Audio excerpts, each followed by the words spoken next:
When US and Israeli airstrikes took out the brutal Ayatollah Khamenei, ending his reign of terror, who killed thousands of his own people just in the last few weeks, Canada's response was the appropriate one, supporting the incursion, supporting the strikes, and the end of the Ayatollah. So, why then is Prime Minister Mark Carney flip flopping, going back and forth, changing his mind, being consistently inconsistent on Canada's position? Hello, everyone. I'm Adrienne. With me are Brian Lilley and Warren Kinsella. So, the initial response from Canada, Brian, garnered a lot of praise from us even Yep. about Canada's response. Yes, we support this. Iran can never have a nuclear weapon. They are the biggest exporters of terrorism around the world. Now Carney is saying, oh, we do it with hesitation. And he's kind of all over the place, and then now weighs in that this may not be in conforms with international law. Why does he even have to weigh in on that? It's been incredibly frustrating watching him because, as I wrote in my column for The Sun, his first instincts on this are right. And they're morally solid. This is a regime that, as he pointed out, people keep saying, well, international law says you can't do this. As Prime Minister Carney has pointed out, the Iranian regime of the Islamic Republic of Iran has consistently violated international law. They have evaded United Nations sanctions. They have toyed with the International Atomic Energy Agency. They have fought back against every attempt to use the multilateralism, international rules-based order to contain them from getting a nuclear weapon, which the only country in the world that thinks that's a good idea is really the Islamic Republic of Iran. Nobody else thinks this is a good idea. So Prime Minister Carney's initial statement on Saturday morning as the strikes were happening was solid. Then he came out, with a lot of pressure from his own MPPs. Will Graves, a former political science professor, talking about how this is an illegal war. Carney started to reflect that language, saying it violates international law, after just saying how many times the Iranians violated international law and how the UN and all these groups had failed. Then he says that he wouldn't rule out Canada joining. Now, that again is the right answer. We will stand by our allies when it makes sense. There's a distinction between the offensive actions that were taken and are being taken by the United States and Israel, that were taken by them without consultation with Canada, with other allies, and we're not party to those actions. But we will always defend Canadians. We will always stand by and defend our allies when called upon. And so what's frustrating to watch is when he is speaking from his first instincts and not second guessing himself, he says the right thing here. But then he knows that he's got a big problem on the left flank of his own party and the NDP voters who backed him in the last election and could go running off to Avi Lewis or Heather McPherson at the NDP. He worries about losing them. And so he starts getting into second guessing himself and being morally ambiguous, trying to say that this is the right thing, but also the wrong thing at the same time. You can't suck and blow at the same time, but that's what he's trying to do. Warren, I'm just going to be blunt. Does anyone give a damn what Canada thinks anyway? Good point. Diplomatically, we are comparatively weak. Economically, we are weak. Militarily, we are weak. Absolutely. But, politics is all about symbols and sending a signal. And what would have been useful is if the prime minister had stuck to his original position. He issued a statement that a lot of us applauded, those of us who have been his critics, because it was quite clear, supporting the United States and supporting Israel. Israel he named. It was the first time I think he has done that since he's been prime minister, and applauded what Israel and the United States have done. That was the right position. Then he starts to walk it back. And some nobody MP from the corner of BC says it's an illegal war. I mean, what is it? Who decides what's an illegal war? It gets called illegal by the people usually who are losing it. And then we have him flip-flopping yet again and saying, after this missile was intercepted heading towards Turkey, a member of NATO, a NATO partner, saying, well, yeah, Canada, may have to play some kind of a role. And then he started to walk that back. Like, the guy is up and down like a toilet seat.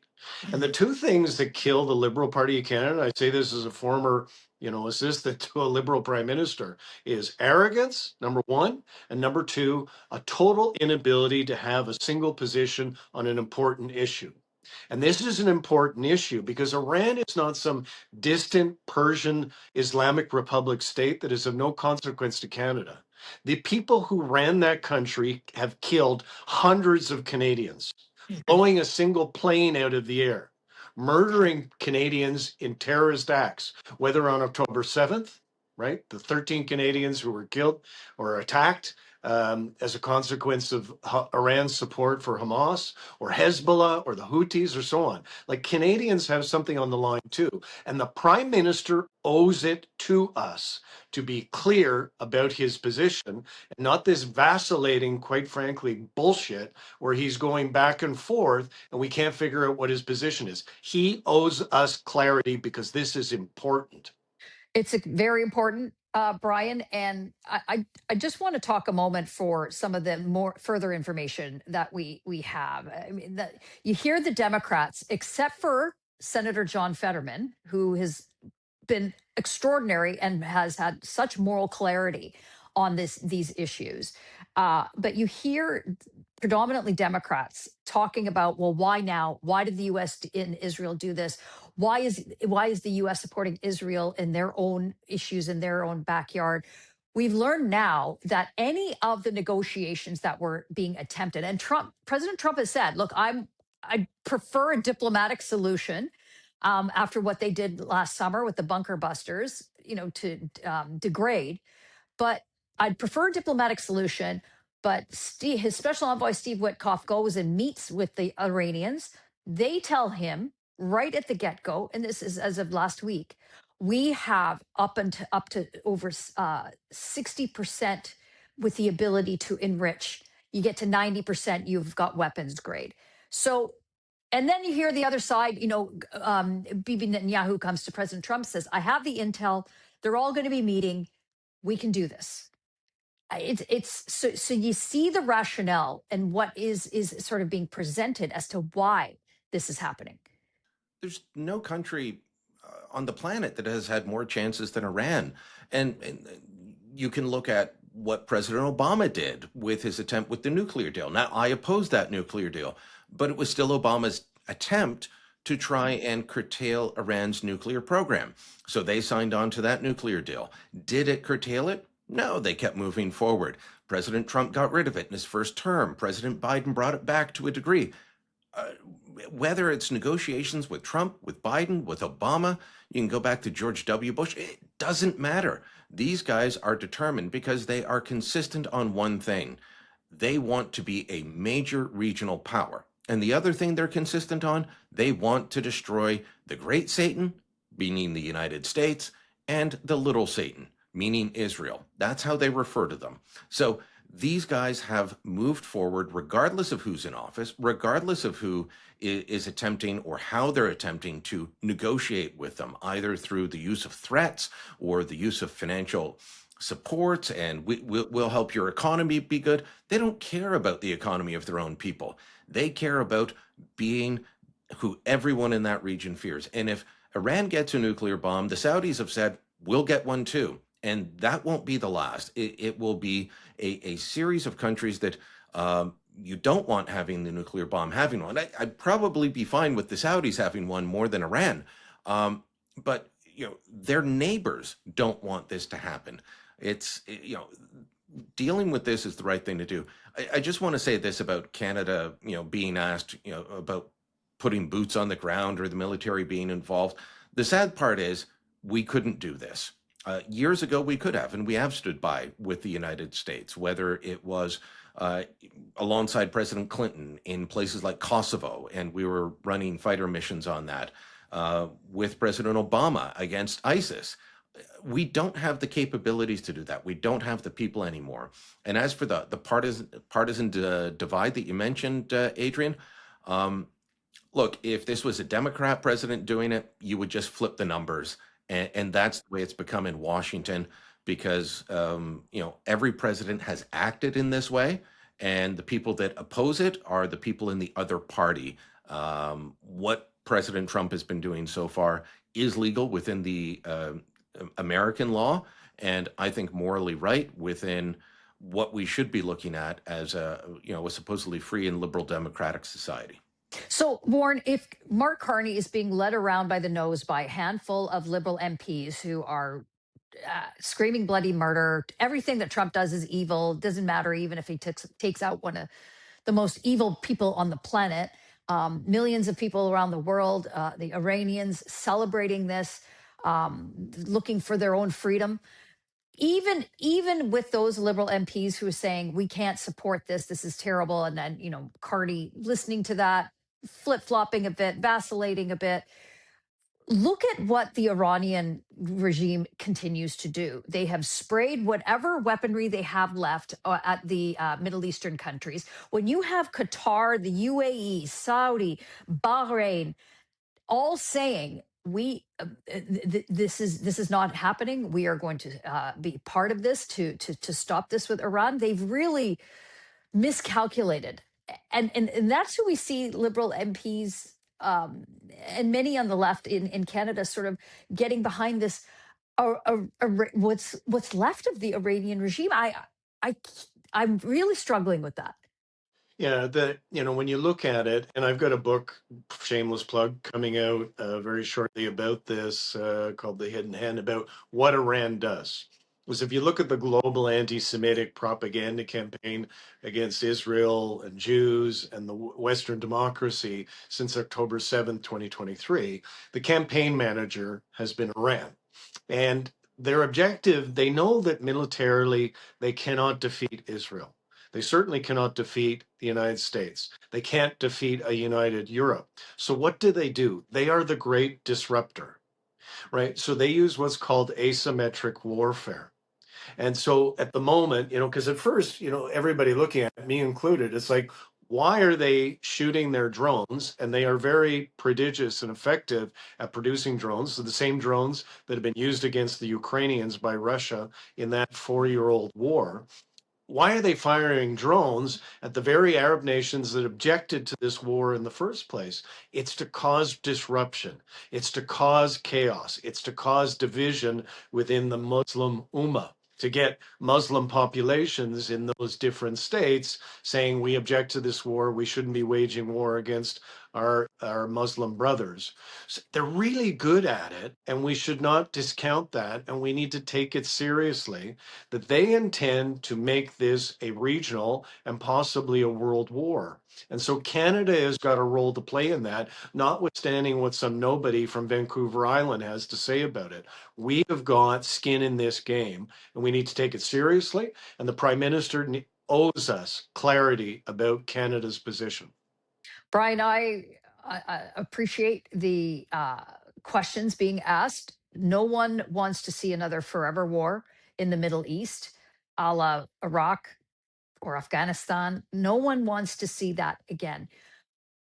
I feel differently about what has unfolded in the last 4 days. Uh, it's extraordinary, the awe of Israeli intelligence, American fight power. It's an awe-striking thing to witness what they have been able to accomplish in such a short period of time. I again the whole notion of boots on the ground. We are now hearing, though denied by U.S. officials, the Kurds have that ability to be the force to be quote unquote boots on the ground. The moment for the people of Iran has come, but they know going into the streets will end up in likely them being murdered. As I said before, the reports of almost 40,000 Iranians who took to the streets were killed by the Ayatollah's regime. They are rightly worried and scared, but there still is a sense of strength and the desire to this is their moment. Is it the Kurds that can be that force for the boots on the ground? Possibly it is. Look, it's a strong Iranian Canadian community here in Toronto. Several of them are my friends, have been talking to them, and you're right about being able to go out in the street. The regime has been putting out messages on Iranian media that still exists as of a couple of days ago saying, if you rise up against the regime, we will treat you like the enemy that is bombing us and we will kill you. And, well, other than the Kurds, not many Iranians are armed. So that is one potential way to start taking this to the regime on the ground. That could happen. I was telling Warren on his Kinsella cast over the weekend, a couple of things. One, I don't see the U.S. putting boots on the ground. Maybe Israel does to a limited degree, like they're doing in southern Lebanon right now. But if this does become a forever war, if this drags on for the United States on a large scale the way it is now towards the midterms, Trump will be finished. I think this will be very bad for him because you've got the anti-war left and the anti-war right that will gain up on him, and there's not enough support within the American public. So by nature, this is going to have to be a relatively short-term operation for the United States, lasting weeks, maybe a month or two, and that's it, at least on this scale. So the Kurds or somebody else is going to have to go in. The people of Iran will have to rise up and say, no, we want a different future. So far, look, the leadership was taken out in the first hours with the Ayatollah being killed.